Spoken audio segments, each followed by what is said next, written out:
how to add a best friend on Snapchat. So hey guys, welcome to my channel, and in this video I'm going to show you that how you can add your best friend on your Snapchat.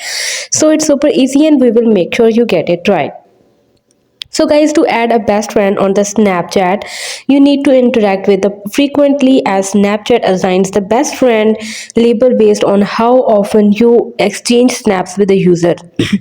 So here I'm going to tell you about the some steps. So open the Snapchat app and tap on your profile icon in the top left corner of the screen, and then tap on the add friend option. So from there you will have to tap right here on add friends, and after that, so guys, please make sure to watch the complete video carefully to avoid forgetting anything and making mistakes.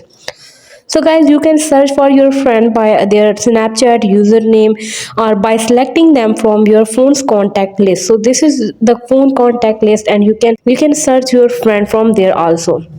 So let me select any of the friend from there. So let me select this one. So from there I will have to tap right here on add option. So you can see that this friend will be added to my